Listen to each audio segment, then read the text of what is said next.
आज मैं आपको एक साइकोपैथ के ट्रैप से बाहर निकलने की बहुत ही पावरफुल स्ट्रेटजी बताऊंगा।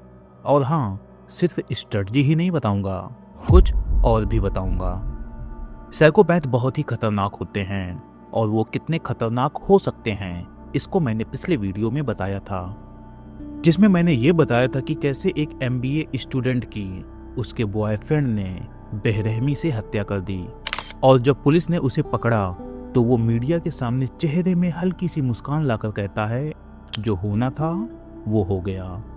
पिछले वीडियो में मैंने ये भी बताया था कि कैसे आप ये पहचान सकते हैं कि आप जिस इंसान के साथ हैं वो तुम्हें जान से मार सकता है।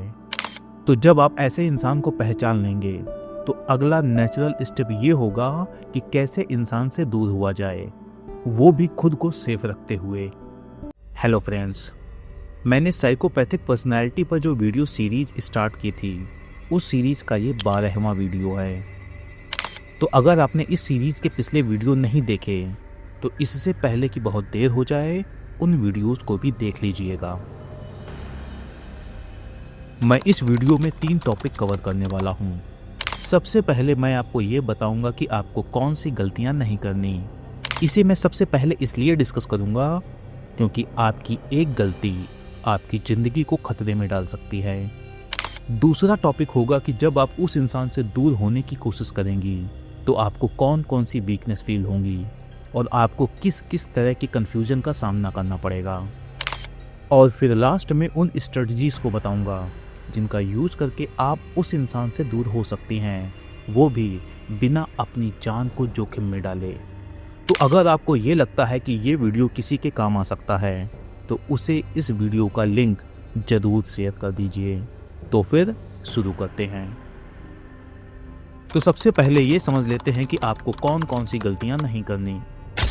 अगर आपको ऐसा लगता है कि आप जिस इंसान के साथ रिलेशनशिप में हैं वो शायद डेंजरस साइकोपैथ है, तो सबसे पहले एक बात समझ लेना बहुत ज़रूरी है। ऐसे लोगों के साथ जो सिचुएशन होती है वो नॉर्मल रिलेशनशिप जैसी नहीं होती। साइकोपैथ अक्सर कंट्रोल, मैनिपुलेशन और पावर के आधार पर रिलेशनशिप चलाते हैं। इसलिए जब कोई व्यक्ति उनके इन्फ्लुएंस से बाहर निकलने की कोशिश करता है तो कई बार उनका बिहेवियर अनप्रेडिक्टेबल या फिर एग्रेसिव हो सकता है। इसी वजह से अगर आप ऐसे किसी इंसान के ट्रैप में फंसे हुए हैं तो कुछ गलतियां ऐसी हैं जिनको आपको बिल्कुल नहीं करना चाहिए। सबसे पहली गलती है इमोशनल कन्फ्रंटेशन करना। कई लोग गुस्से या फ्रस्ट्रेशन में सामने वाले इंसान से कह देते हैं कि मुझे पता है कि तुम साइकोपैथ हो, लेकिन ऐसा कहना सिचुएशन को और ख़राब कर सकता है।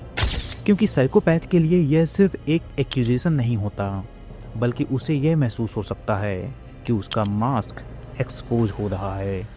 और जब उन्हें लगता है कि उनका कंट्रोल कम हो रहा है तो उनका रिएक्शन और भी ज़्यादा हॉस्टाइल हो सकता है। दूसरी गलती है सडन एंड ड्रामेटिक ब्रेकअप करना। कभी कभी लोग इमोशनल ब्रेकडाउन में रोते चिल्लाते हुए सामने वाले को एक्सपोज करने की कोशिश करते हुए रिलेशनशिप को ख़त्म करते हैं। लेकिन अगर सामने वाला इंसान सच में डेंजरस पर्सनैलिटी का है तो इस तरह का ड्रामेटिक एग्जिट उसे प्रोवोक कर सकता है। तो ऐसी सिचुएशन में इम्पल्सिव रिएक्शन की जगह काम एंड स्ट्रेटेजिक एग्जिट ज़्यादा सेफ होता है। तीसरी गलती है कि उसे गिल्टी महसूस कराने की कोशिश करना। हेल्दी रिलेशनशिप में जब किसी इंसान को ये पता चलता है कि उसने किसी को हर्ट किया है तो उसके अंदर गिल्ट या रिग्रेट पैदा होता है। लेकिन साइकोपैथ के साथ यह लॉजिक काम नहीं करता। साइकोपैथ अक्सर गिल्ट फील नहीं करता, उसे सिर्फ एक चीज़ डिस्टर्ब करती है और वो है सामने वाले इंसान पर कंट्रोल खोना। इसलिए उसे गिल्ट महसूस कराने की कोशिश अक्सर बेकार हो जाती है। चौथी गलती है उसके ईगो पर हमला करना। साइकोपैथ का ईगो अक्सर उसकी आइडेंटिटी का बहुत बड़ा हिस्सा होता है। तो अगर उसे यह महसूस हो जाए कि कोई उसे इंसल्ट या ह्यूमिलिएट कर रहा है तो उसका रिएक्शन बहुत अनप्रेडिक्टेबल हो सकता है। इसलिए अननेसेसरी ह्यूमिलिएशन या इंसल्ट से सिचुएशन और रिस्की बन सकती है। अब 5वीं गलती जो कि आपको नहीं करनी वो है अकेले और किसी प्राइवेट जगह पर उस इंसान से फाइनल कन्फ्रंटेशन करना। तो अगर आपको थोड़ा सा भी डाउट है कि सामने वाला इंसान डेंजरस हो सकता है, तो किसी भी सीरियस कन्वर्सेशन के लिए पब्लिक या सेफ इन्वायरमेंट को चुनना ज़्यादा समझदारी होती है। और अब सबसे महत्वपूर्ण बात कि उसे ज़रा सा भी एहसास नहीं होना चाहिए कि आप उससे दूर जाने की प्लानिंग बना रही हैं। अगर साइकोपैथ को यह महसूस हो गया कि आप उसकी असलियत समझ चुकी हैं, या फिर आप उसे एक्सपोज करने का प्लान बना रही हैं, या फिर आप रिलेशनशिप से बाहर निकलने की स्ट्रेटजी बना रही हैं, तो वह तुरंत अपना बिहेवियर बदल सकता है।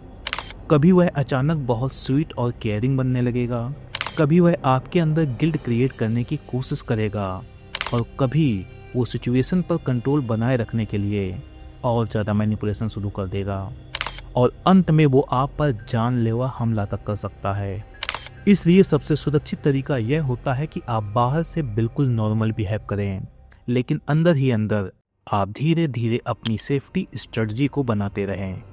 तो इस पार्ट का कंक्लूजन ये है कि ऐसी सिचुएशन में इमोशनल रिएक्शन से ज़्यादा स्ट्रेटेजिक अवेयरनेस और पर्सनल सेफ्टी ज़्यादा महत्वपूर्ण होती है, क्योंकि आपके लिए सबसे सेफ स्ट्रेटजी यह हो सकती है कि आप बिना अननेसेसरी कन्फ्रंटेशन के धीरे धीरे उस इंसान के इन्फ्लुएंस से बाहर निकल जाएं। अब वीडियो में आगे बढ़ूं उससे पहले आपसे रिक्वेस्ट है कि ज़रा ये सुन लो, क्योंकि शायद ये आपके काम का हो। अगर आप अपनी प्रॉब्लम का सॉल्यूशन मेरे से जानना चाहते हैं तो स्क्रीन पर दिए गए नंबर पर व्हाट्सएप मैसेज करके मेरे साथ 1-to-1 कॉल बुक कर सकते हैं। और अगर आपने अभी तक हमारे मोबाइल एप्लीकेशन को डाउनलोड ना किया हो तो फिर गूगल प्ले स्टोर में जाइए और हमारे मोबाइल एप्लीकेशन को डाउनलोड कर लीजिए। वहाँ आपको ह्यूमन साइकोलॉजी से जुड़े कुछ कोर्सेज मिलेंगे, उन्हें देखते रहिए। मैं ज़्यादा बड़ी बात नहीं कर रहा, लेकिन वो कोर्सेज आपके अंदर जो मेंटल क्लैरिटी लाएंगे, उस मेंटल क्लैरिटी के दम पर आप लाखों करोड़ों लोगों से आगे हो सकते हैं। और सबसे बड़ी बात, वो कोर्सेज आपकी लाइफ को बेहतर बना देंगे। मोबाइल एप्लीकेशन की पूरी डिटेल इस वीडियो के कमेंट बॉक्स में दी गई है। अब मैं आपको उस चुनौती के बारे में बता देता हूँ जिसकी रियलिटी ये है कि यही सबसे बड़ी चुनौती है। तो समझिए ज़रा, जब कोई वुमन किसी डेंजरस मैनिपुलेटिव इंसान के साथ रिलेशनशिप में फंस जाती है तो प्रॉब्लम सिर्फ सामने वाला इंसान नहीं होता। एक दूसरी बड़ी प्रॉब्लम ये भी होती है कि उस वुमन के अंदर भी इमोशनल वीकनेस और कन्फ्यूजन पैदा हो जाता है, और सच कहें तो कई बार यही सबसे बड़ा ट्रैप बन जाता है। तो पहली कमजोरी होती है ट्रॉमा बॉन्ड। साइकोपैथ रिलेशनशिप को बहुत ही कैलकुलेटेड तरीके से चलाता है। कभी वह आपको बहुत प्यार देगा, बहुत अटेंशन देगा और आपको स्पेशल फील कराएगा, फिर अचानक वह आपको इग्नोर करने लगेगा, डिस्टेंस बना लेगा, कोल्ड बिहेवियर दिखाएगा, और फिर कुछ समय बाद वह फिर से वही प्यार और अटेंशन देना शुरू कर देगा, और यह पैटर्न बार बार रिपीट होता है। साइकोलॉजी में इसे इंटरमिटेंट रिवॉर्ड सिस्टम कहा जाता है, और यही पैटर्न धीरे धीरे आपके अंदर इमोशनल एडिक्शन पैदा कर देता है। इस स्टेज पर अक्सर आपके मन में ऐसे थॉट्स आने लगते हैं कि शायद वह बदल जाए, वो इतना बुरा भी नहीं है, शायद मैं ही ओवर रिएक्ट कर रही हूँ। और कई बार आपको यह भी लगने लगता है कि अगर मैं उसे और ज़्यादा प्यार दूँ और ज़्यादा समझूँ तो शायद वह बदल जाएगा। लेकिन यहाँ पर एक सच को समझना ज़रूरी है कि यह लव नहीं है, बल्कि यह नर्वस सिस्टम एडिक्शन है। दूसरी बड़ी कमजोरी होती है फियर। आपके मन में अलग अलग तरह के डर पैदा होने लगते हैं, जैसे अगर उसने मुझे बदनाम कर दिया तो, अगर उसने खुद को ही नुकसान पहुंचाया तो, अगर उसने अपनी कलाई काट ली तो, और अगर उसने मुझे धमकी दी तो क्या होगा। तो जब यही फियर स्ट्रांग हो जाते हैं तो इंसान क्लियर डिसीजन लेने की स्थिति में नहीं रहता। तीसरी कमजोरी होती है इमोशनल अटैचमेंट। आप रिलेशनशिप के उन अच्छे मोमेंट्स को याद करने लगते हैं जब वह बहुत केयरिंग, लविंग और अटेंटिव लगता था। लेकिन एक बात समझना बहुत ज़रूरी है कि कई बार वे मोमेंट्स नेचुरल नहीं होते, वे इंटेंशनली डिज़ाइन किए गए मोमेंट्स भी हो सकते हैं।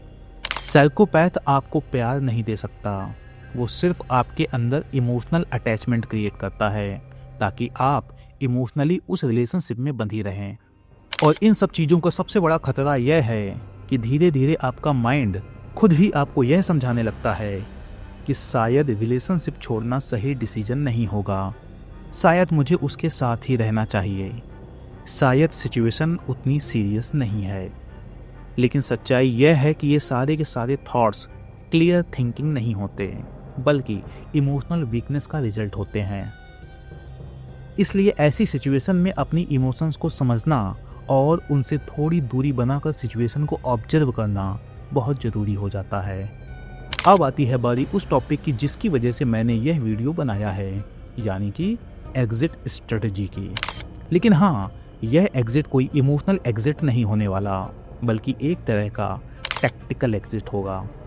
अब मेरी बात ध्यान से समझना कि मैं जो भी स्ट्रेटजी बताऊंगा वह एक जनरल स्ट्रेटजी होगी। आपकी स्पेसिफिक प्रॉब्लम और नीड्स की वजह से शायद यह स्ट्रेटजी ठीक से काम न करे। तो इस केस में आपके लिए एक सुझाव है कि आप मेरे से 1-to-1 कॉल के जरिए कनेक्ट हो सकते हैं, लेकिन मैं ऐसी कॉल के कुछ पैसे भी चार्ज करता हूँ। तो अगर आप मेरे से कनेक्ट होना चाहते हैं तो आप अभी इस नंबर पर व्हाट्सएप मैसेज कीजिए। और हाँ, अगर आप सीधे इस वीडियो में आए हैं तो इस वीडियो के खत्म होते ही डार्क साइकोलॉजी एंड मैनिपुलेशन वाली वीडियो सीरीज़ को पूरा देख लीजिएगा, क्योंकि उस सीरीज़ को देखकर भी आपको इस बात का आइडिया हो जाएगा कि कैसे इस इंसान से दूर होना है। अब मैं अपनी सबसे बड़ी दुविधा बता देता हूँ कि मैं जो भी बातें बताऊँगा वो मैं नहीं चाहता कि सबके पास पहुँचें, क्योंकि ऐसे में जो बुरे लोग हैं उन तक भी ये नॉलेज पहुँचेगा, और ऐसे में ये राक्षस टाइप के इंसान अपना स्तर और नीचे गिराने लगेंगे, और फिर जो नॉर्मल लोग होंगे यानी कि विक्टिम होंगे, उनकी समस्याएं और बढ़ने लगेंगी।